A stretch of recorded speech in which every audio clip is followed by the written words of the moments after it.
साथियों नमस्कार। मैं अखिलेश यादव उत्तर प्रदेश के उन सभी प्रशिक्षित व बेरोजगार भाई बहनों का हमारे इस चैनल के माध्यम से तहे दिल से स्वागत अभिनंदन वंदन करता हूं।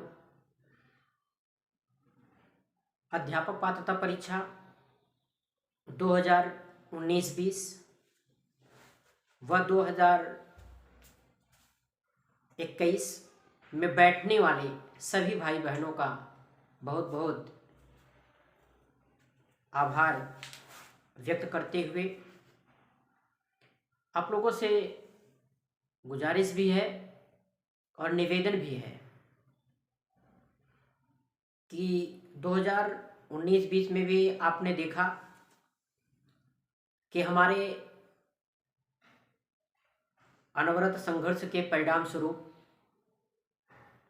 जो कि आज भी हमारा संघर्ष आप लोगों के लिए चल भी रहा है, लेकिन इस कोरोना जैसी वैश्विक महामारी के चलते जो हमारा 19-20 का मैटर था, आज भी उस मैटर को मैं जिंदा किए हुए हूं। जिंदा करने का मतलब ये हुआ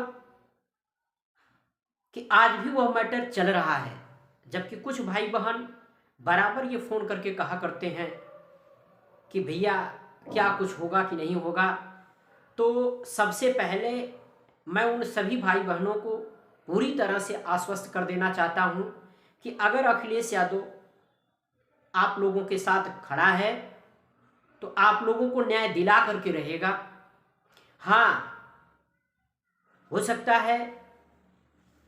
कोर्ट का मामला चल रहा है, रिजल्ट आपका लेट आए, लेकिन रिजल्ट आपका जब भी आएगा माननीय हाई कोर्ट से पॉजिटिव ही रिजल्ट आपको मिलेगा। हम बहुत बहुत धन्यवाद देना चाहते हैं उन सभी भाई बहनों का जो हमारे साथ आज भी कंधे से कंधा मिला करके चल रहे हैं, और मुझे उम्मीद है कि जिस तरह से वो हमारे साथ संघर्ष कर रहे हैं और जिस तरह से मैं अध्यापक पात्रता परीक्षा 2019-20 के प्रश्नों को लेकर के मैं बराबर अनवरत संघर्ष कर रहा हूं, मुझे अपने संघर्ष पर विश्वास है कि हम उन सभी भाई बहनों को अध्यापक पात्रता परीक्षा 2019-20 का अंक पत्र पूरी तरह से दिलाने का काम करेंगे। हालांकि कुछ ऐसे भाई बहन हैं जो वर्तमान परीक्षा 2021 उत्तर प्रदेश सरकार परीक्षा नियामक के माध्यम से संपन्न कराई गई, उसकी आंसर के भी जारी कर दी गई। उसमें मैं समझता हूं कि अधिकांश भाई बहन जो हमारे साथ पार्टी बने थे वो अच्छे नंबरों से उत्तीर्ण भी हुए हैं। हम उनका तहे दिल से स्वागत अभिनंदन और वंदन करते हैं।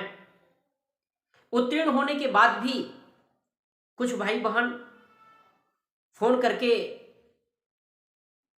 उन्होंने हमको बधाइयां भी दिया, और मैं उनको भी बधाई देता हूं कि आपका परिश्रम आज उत्तर प्रदेश परीक्षा नियामक की तानाशाही के चलते आपको आपका अंक पत्र 2021 का मिलने जा रहा है। इसलिए हम आप सभी का बहुत बहुत स्वागत अभिनंदन और वंदन करते हैं। मैं अपने इस चैनल के माध्यम से एक बार पुनः आप सभी का स्वागत करता हूं और निवेदन भी करना चाहता हूं कि जिस तरह से आप लोगों ने साथ दिया,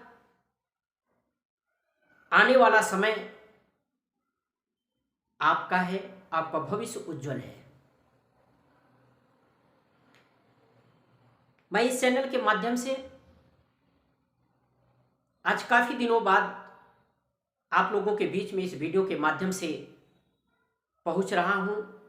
2019-20 के विवादित प्रश्नों के संबंध में, जो मामला हाई कोर्ट में चल रहा है, और वर्तमान सरकार द्वारा परीक्षा नियामक के माध्यम से जो वर्तमान टेट संपन्न कराया गया 2017 से लेकर के 18, 19, 20 और 21 में लगातार पीएनपी द्वारा विवादित पे विवादित प्रश्नों का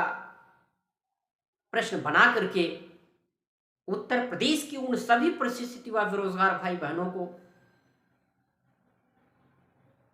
पूरी तरह से गलत साबित करते हुए अपनी तानाशाही का परिचय देने का काम हर बार पीएनपी कर रही है। मैं परीक्षा नियामक प्राधिकारी अनिल भूषण चतुर्वेदी जी से निवेदन करता हूं कि 2021 के संबंध में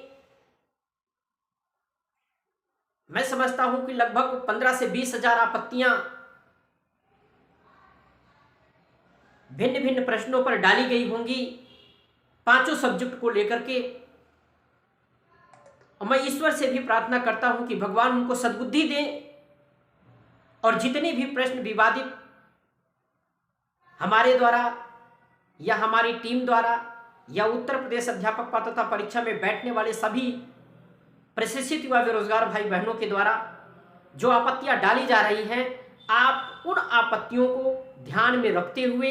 विषय विशेषज्ञ बैठा करके आप निराकरण करने का काम करें,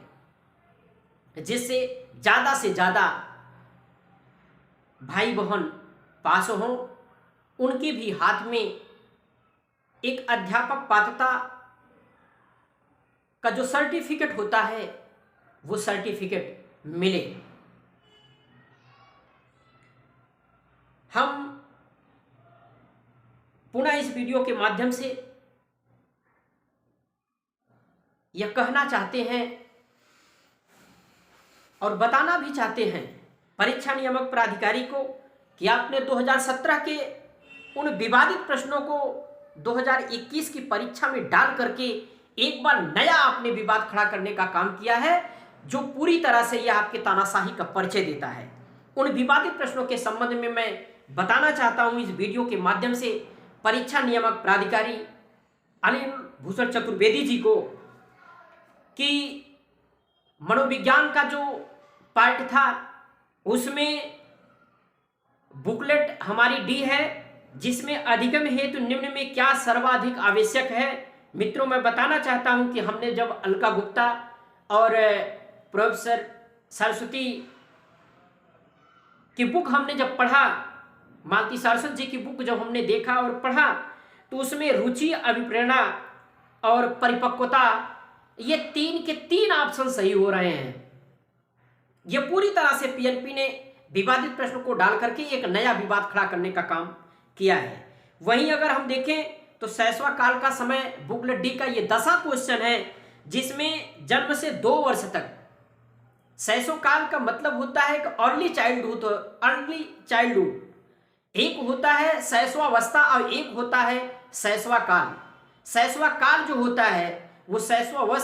अवस्था से पहले की अवस्था होती है, जो जन्म से 2 वर्ष तक के लिए होती है। इस समय के दौरान बच्चों की जो मानसिक गतिविधियां होती है, जो शारीरिक विकास होता है, वो शारीरिक विकास की अपेक्षा उनका मानसिक विकास जो होता है वो अत्यधिक होता है। तो यहां अगर शैशवावस्था करके यह क्वेश्चन पूछा गया होता तो पीएनपी द्वारा 0 से 6 वर्ष सही करना उनका विकल्प सही होता, लेकिन यहां शैशव काल पूछा गया है। आप जीन पियाजे का संज्ञानात्मक विकास की अवस्था के बारे में देखेंगे तो उसमें भी जन्म से 2 वर्ष दिया गया है, जो संवेगात्मक विकास की अवस्था होती है। तो कहने का मतलब कहीं न कहीं पीएनपी जिस तरह से क्वेश्चन बना रही है, इससे यह साफ स्पष्ट हो रहा है कि इनके पास विशेषज्ञों की कमी है। इसलिए माननीय अनिल भूषण चतुर्वेदी जी, अगर अभ्यर्थियों द्वारा, हमारे भाई बहनों द्वारा जो अध्यापक पात्रता परीक्षा 2019-20 में बैठे हैं, क्षमा करिएगा 21 में बैठे हैं, अगर उनके द्वारा आपत्ति दी जा रही है तो आपको ये मान लेना चाहिए, विभिन्न बुकों को देख करके, मिलान करके अभ्यर्थियों के क्वेश्चन का निराकरण करना चाहिए और निराकरण करते हुए उनको अच्छे विशेषज्ञ बैठा करके रिवाइज आंसर के जारी करनी चाहिए। इसी तरह अगर हम देखें 2017 में हिंदी का पार्ट से जो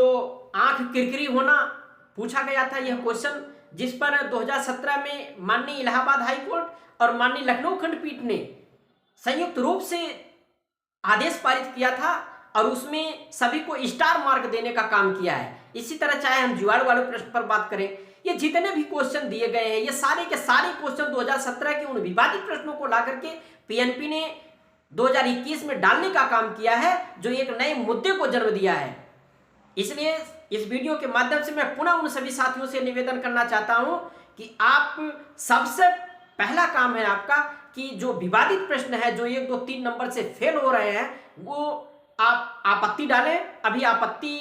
1 तारीख तक पड़ेगी, कहने का मतलब कल का समय और बाकी है। आपत्ति डाले रहेंगे तो आप अपना पक्ष माननीय हाई कोर्ट में रखने के लिए अवेलेबल होंगे, क्योंकि माननीय सर्वोच्च न्यायालय ने यह साफ कह दिया है और हाईकोर्ट ने भी यह साफ कर दिया है कि आपत्ति जिस कैंडिडेट या अभ्यर्थी की है, उन्हीं के मुद्दे को या उन्हीं के प्रश्न को स्वीकार किया जाएगा, अदरवाइज उनके रिजल्ट को स्वीकार नहीं किया जाएगा। इन्हीं शब्दों के साथ हम सभी साथियों का तहे दिल से स्वागत, अभिनंदन और वंदन करते हैं। और जैसे ही पीएनपी द्वारा कोई प्रतिक्रिया आती है, हम अपने चैनल के माध्यम से आप लोगों के बीच में हाजिर होंगे। तब तक के लिए धन्यवाद।